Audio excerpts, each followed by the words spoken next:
ప్రియా ఏడవకమ్మా.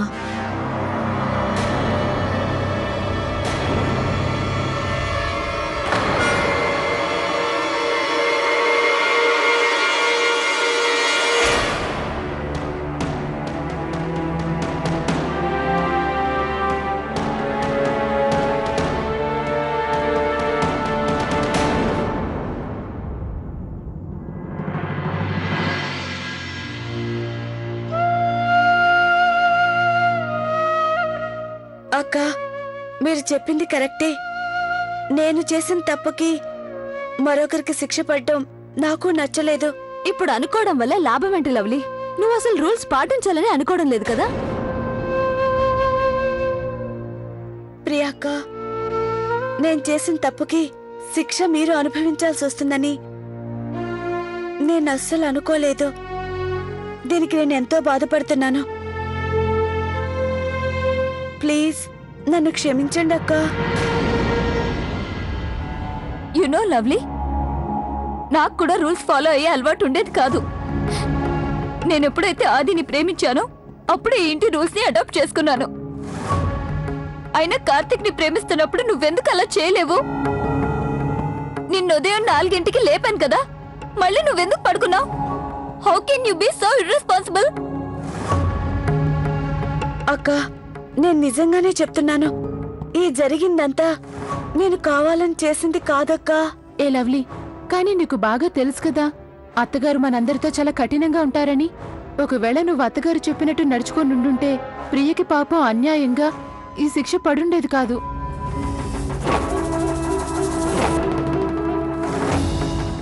వదిలే మీనాక్షక్క, తను స్వయంగా మారాలనుకునేంత వరకు ఇక మనకి ఇలాంటి శిక్షలు తప్పవు.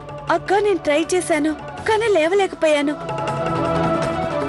ఒప్పుకుంటాను, నేను ఈ రోజు వరకు ఎలాంటి రూల్స్ ఫాలో అవ్వలేదు. బట్ ఐ ప్రామిస్, మీరు నేర్పినవన్నీ నేర్చుకుంటాను. ఇంటి నియమాలన్నీ చక్కగా పాటిస్తాను. ఇక మీ అందరికీ నా వల్ల ఏ ఇబ్బంది కలగనివ్వను. చాలు లవ్లీ, ఇక మా బాధలేవో మమ్మల్ని పడనివ్వు. నువ్వు బయటికెళ్ళు. అయినా నువ్వు చేయాల్సిన సాయం ఏదో ఇంతకు ముందే చేసేసావుగా.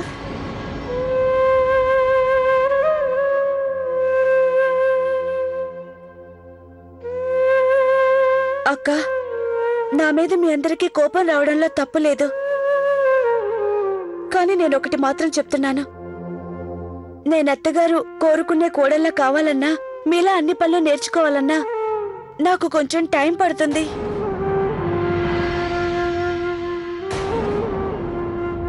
అందుకు మీ అందరి సపోర్ట్ నాకు కావాలి.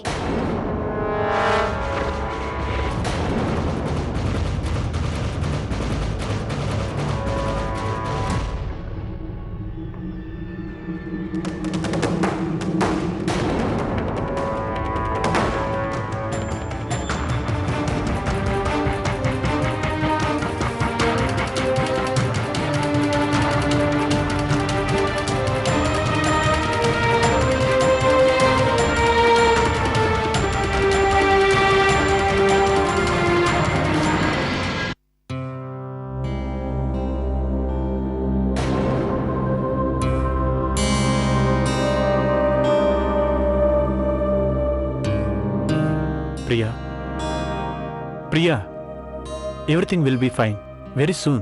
Trust me. Really? That's very easy to say, na?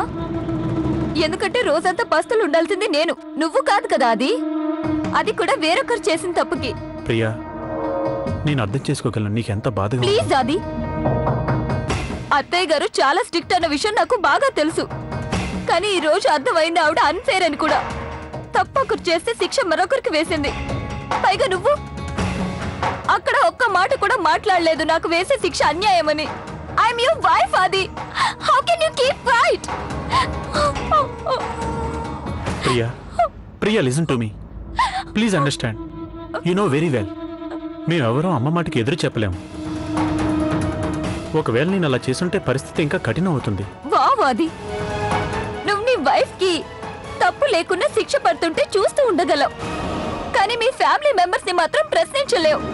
Priya, ఇది తప్పని తెలుసు. ఇప్పుడు నువ్వు లవ్లీ మీద ఉన్న కోపం నా మీద చూపిస్తున్నావు. Stop crying. ఏడవకు. చూడు, నీకు వేసిన శిక్ష నాకే కనుక వేసిందనుకో, ఆ బాధతో నేను ఈ రోజంతా ఆఫీస్లో పని చేయగలనో లేదో, ఎందుకంటే ఈ విషయాన్ని నేను ఏమాత్రం అంగీకరించలేకపోతున్నాను. Please stop crying. నేను ఈ రోజంతా ఏమీ తినకుండా ఎలా ఉండగలనో నాకేమీ అర్థం కావట్లేదు. ఫెస్టివల్స్ లో నేను ఉపవాసం ఉన్నాను, కానీ దానికి చాలా కష్టపడ్డాను. అయినా కానీ ఫెస్టివల్స్ కి పనిష్మెంట్స్ కి చాలా తేడా ఉంది. అప్పుడు నేను ఒక్కదాన్నే ఆకలితో ఉండను, మిగతా వాళ్ళు కూడా నాతో పాటు ఉంటారు. కానీ ఇప్పుడు రోజంతా ఆకలితో ఉండాలి, పైగా ఇంటి పనులు కూడా నేనే చేయాలి. This is like jail. I understand. I understand Priya, I totally understand. నీ బాధ నాకు తెలుసు. ఈ రోజు నేను కూడా ఒక చుక్క మంచినీళ్ళు కూడా ముట్టుకోను. ఈ రోజంతా నా మనసులో నువ్వు బాధపడుతున్న ఆ దృష్టి అనుక్షణం మెదులుతూ ఉంటుంది ప్రియా. లేదా అది నువ్వు అలా చేయడానికి వీల్లేదు. రోజంతా ఆఫీస్లో పనిచేస్తూ ఏమీ తినకుండా ఉంటే కళ్ళు తిరిగి పడిపోతావు. Don't worry about me, I'll manage. కానీ నువ్వు అలా చేయకు, I'll get very angry. Okay, I promise. ముందు నువ్వు నా కడుపు నిండేలా ఒక అందమైన ప్రేమతో చిరునవ్వు నవ్వు. స్మైల్ ఫర్ మీ.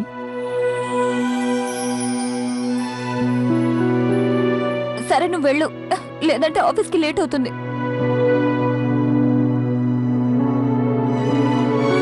అంతా సర్దుకుంటుంది. Take care, I will manage.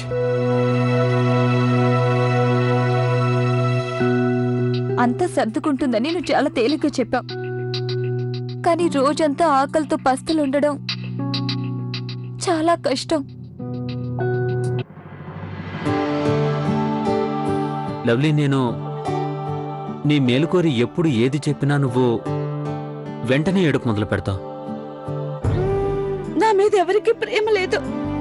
ఈ ఇంట్లో అందరూ నన్ను ద్వేషిస్తున్నారు. నేను చాలా చెడ్డదాన్ని అనుకుంటున్నారు.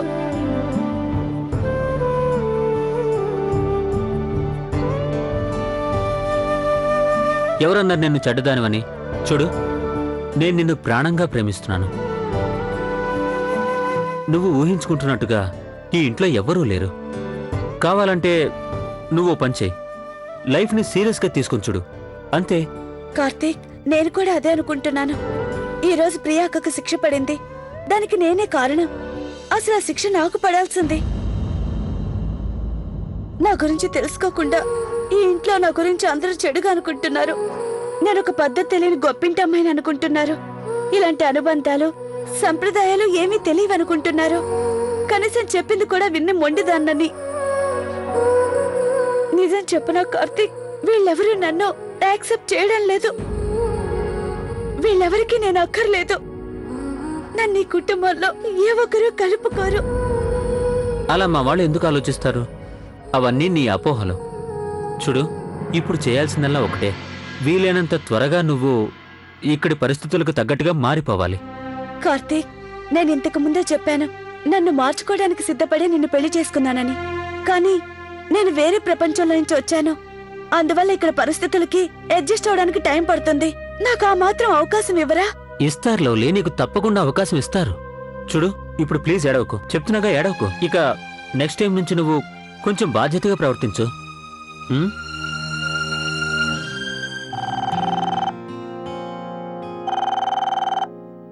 హలో, నమస్కారం వియ్యంకుడు గారు, నేను మీ వియ్యంకుడు మాట్లాడుతున్నాను. అరే నమస్కారం బావగారు, చెప్పండి. అంతా కుశలమే కదా? అంతా కుశలమే, మీరెలా ఉన్నారు?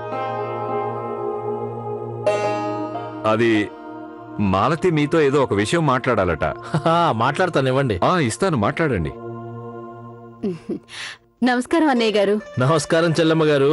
మీ అమ్మాయితో మాట్లాడతారా? లేదు లేదు, మీతోనే మాట్లాడాలి. నేనేమనుకుంటున్నానంటే, పిల్లల పెళ్లి పూర్తి సంప్రదాయబద్ధంగా జరిపించాం కదా, ఇప్పుడు ఒకసారి అమ్మాయిని పుట్టింట్లో పిండి వంటలు విందుకు పంపిస్తారా? తప్పకుండా. పిండి వంటలు తినాల్సిందే కదా. ఏమండి, పిండి వంటల గురించి ఎవరితో మాట్లాడుతున్నారు? వియ్యపురాలి గారితో.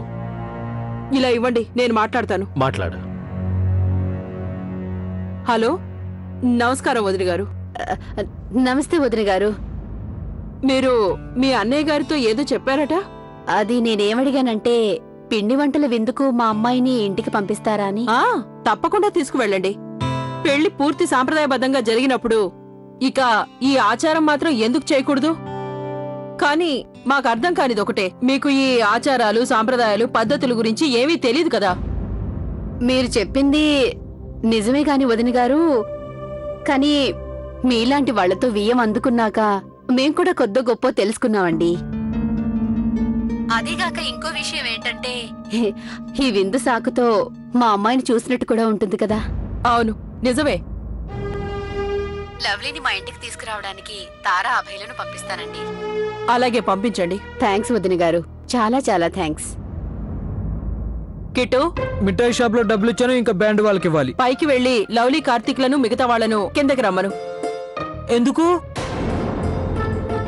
సరే సరే, మంచిగా వెళ్ళి పిలుచుకొస్తాను.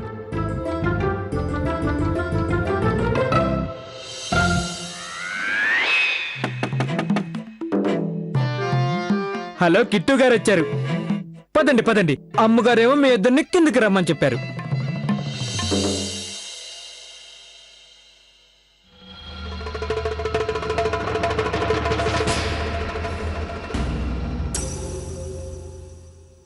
ఏయ్ లవ్లీ, నువ్వు ఏడుస్తున్నావా? ఏడుపు కాదు, కంట్లో ఏదో నలిసిపడింది, అందుకే నీళ్ళొస్తున్నాయి. అవునవునవునవునా.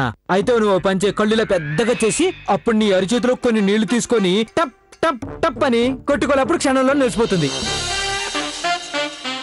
సరే సరే, పదండి, త్వరగా పదండి. ఒకవేళ మీరు రాలేదంటే అమ్మగారు మళ్ళీ నన్నే పంపిస్తుంది మిమ్మల్ని పిలుచుకురావడానికి. కార్తీక్, నేను చెప్పేది విను. ఈసారి లవ్లీకి బాగా అర్థమయ్యేలా సముదాయించు. అమ్మగారు చెప్పినట్లు చేయకపోతే తను శిక్ష అనుభవించాల్సిందే. అప్పుడు తనకు నిజంగా కళ్ళలో నుండి టప టప టప టప టప కన్నీళ్లు తప్పవా? అలాగేనయ్యా, 2 నిమిషాల్లో మేము కిందకు వచ్చేస్తాం. రండి రండి, త్వర త్వరగా కిందకి రండి. మళ్ళీ ఏం జరిగి ఉంటుంది?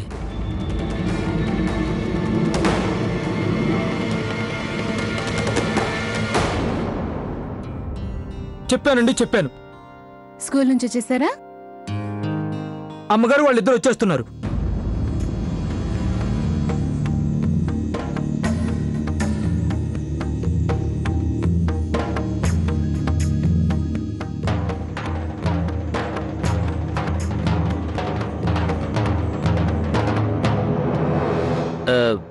ఏమైందమ్మా, నువ్వు అందరినీ కిందకి రమ్మన్నావట?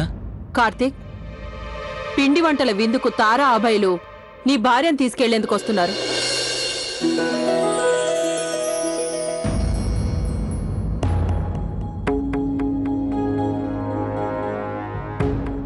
తాతగారు, పిండి వంటల విందు ఎందుకు చేస్తారు? నాన్న, ఇది కొత్తగా పెళ్ళైన ఆడపిల్లకు పుట్టింటి వాళ్ళు చేసే చిన్న ఆచారం. అక్కడ ఆడపిల్లకు ఎన్నో రకాల పిండి వంటలు చేసి పెడతారు.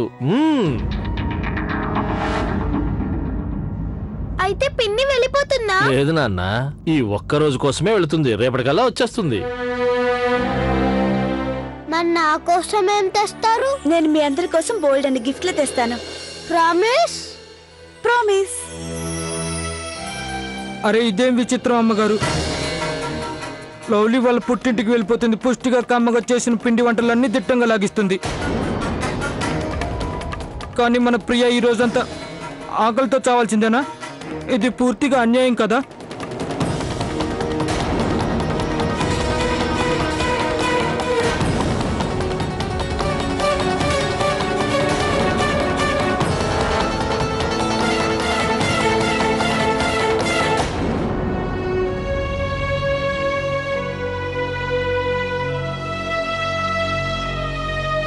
కిట్టు, తనకు అవన్నీ పెళ్లి ఆచారాల్లో ముఖ్యమని ఓ భాగంగా పెడతారు. ఇక ప్రియా ఎందుకు తినకూడదంటే తను తప్పు చేసింది కాబట్టి.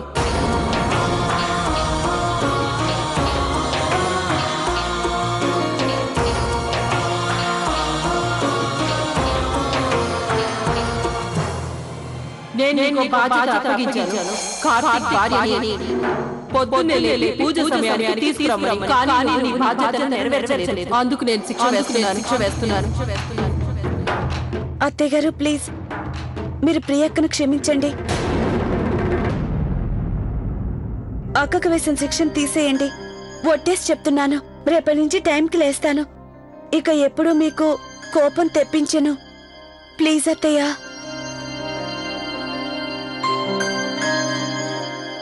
చూడు, నా నిర్ణయాలు ఎన్నటికీ మారవు.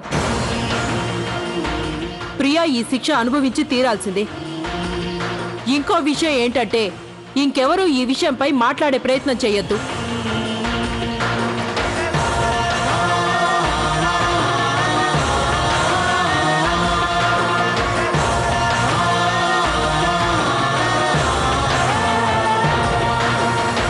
కిటో, వెళ్ళు, షాప్లో పనిచూసుకో. అమ్మా మీనాక్షి, పిల్లల్ని పైకి తీసుకెళ్ళు. అలాగే అత్తగారు. పదండి పిల్లలు. నాన్న అన్ను వచ్చేయమ్మా, పదండి.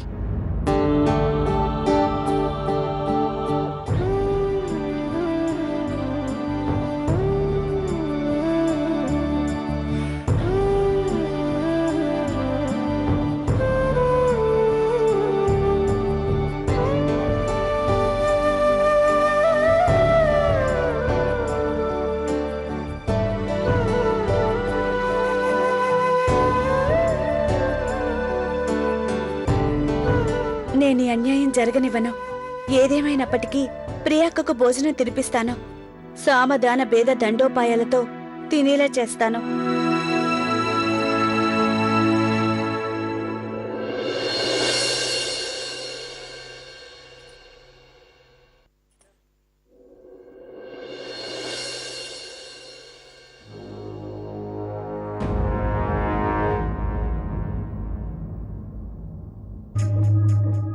అక్క ఒంటరిగా ఉన్నారు, వెళ్ళి రిక్వెస్ట్ చేస్తాను. అప్పుడు తను నన్ను క్షమించొచ్చు కదా.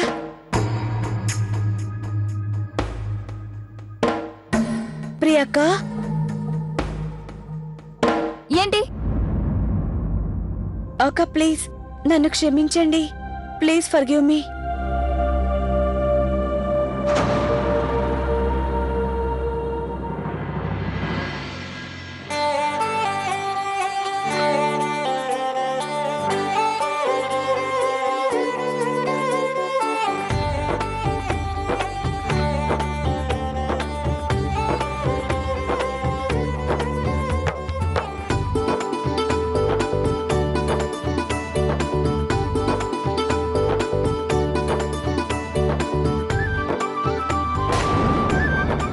సారీ.